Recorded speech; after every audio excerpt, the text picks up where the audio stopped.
Alright, this video is going to discuss a little bit of the interface overview, so we can see what each of these things do for us. This, of course, is your main map, and you can scroll in and out so we can see the different countries and that they have provinces. And here we can see the names of the provinces.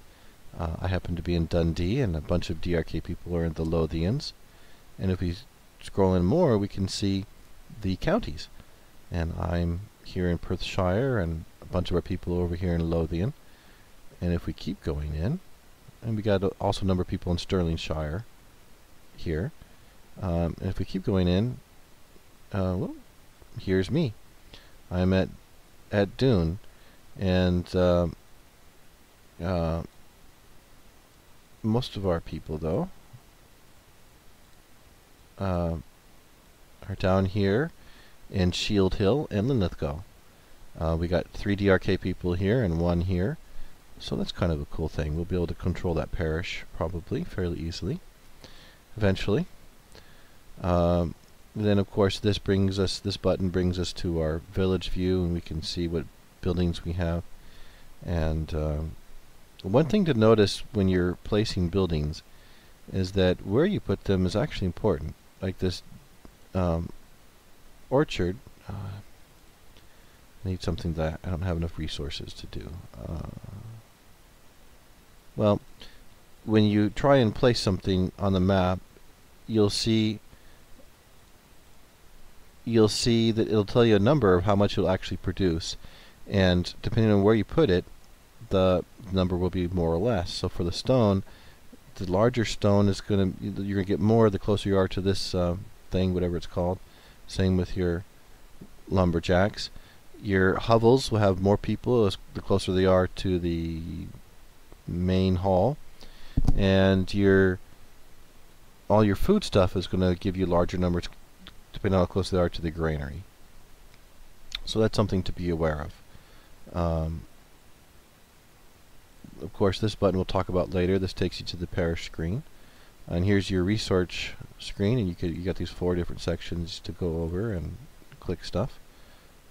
This is where you level up. Quests, there don't seem to be too many of them, so I pretty much ignore that, and I never look at my attacks really either. And yeah, I have this stuff here. And then of course this gives us the faction score, and we can see there's actually been a couple of houses that have started, and we can click here and see all the different factions, and we can click on their names and see that the Brotherhood, together we stand, divided we fall. And we can see who's in it and what their points are and their ranking and all that, how many villages they have. So we want to be careful to be around these people. They could actually conquer us and take over our villages, which would suck. And these are the different houses. People have started picking houses. House 10 is winning. House 9, 6, and 11 have been picked, and they're getting their butts kicked. And there's 10 factions that have not joined the house yet.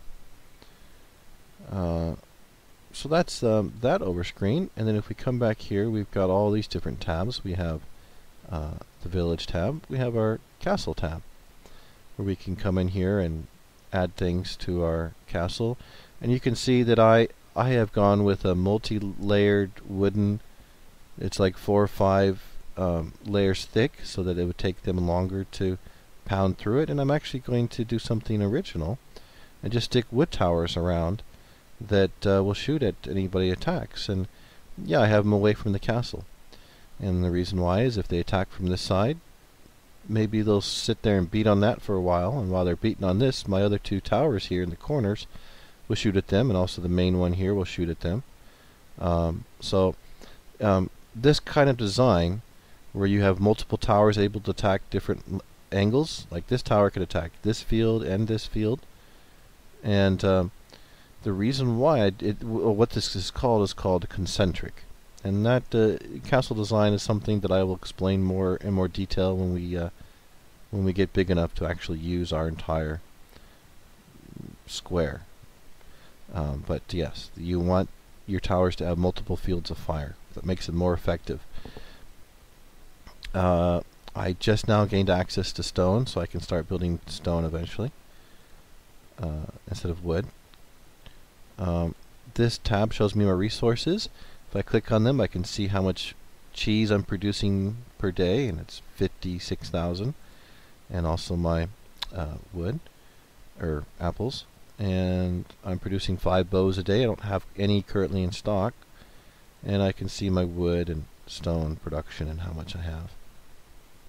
And then this screen I can, and I do this often, I can go over here to my food and sell my food to the parish. Unfortunately, my merchant is already out, so I can't sell anything, but I would normally just click apples and there would be a sell button here, and I'd press sell. Here I can recruit troops. I don't have enough bows to recruit any archers, and I could bring in some peasants, but I don't know, I'm not excited about them at the moment.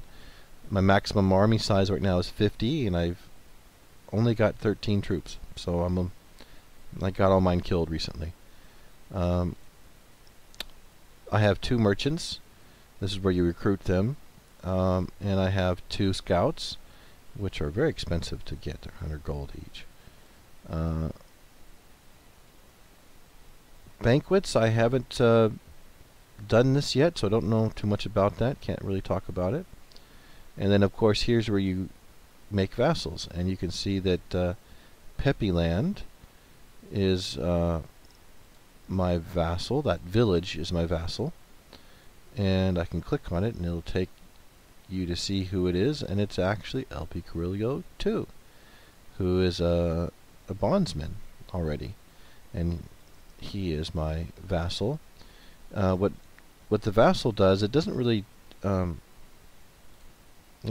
actually do much for me. All it does for me is that I'm allowed to put troops in his city, and from his city I can attack. From his city I can attack. I can go scout this food, or scout that iron, or attack this weird-looking dude, or I can attack wolves. So I can attack troops. I can use his village as a base of operations. And also he's permitted to use my troops to defend himself. So this is a device we're going to want to use later on in order to defend our alliance mates from aggressors. And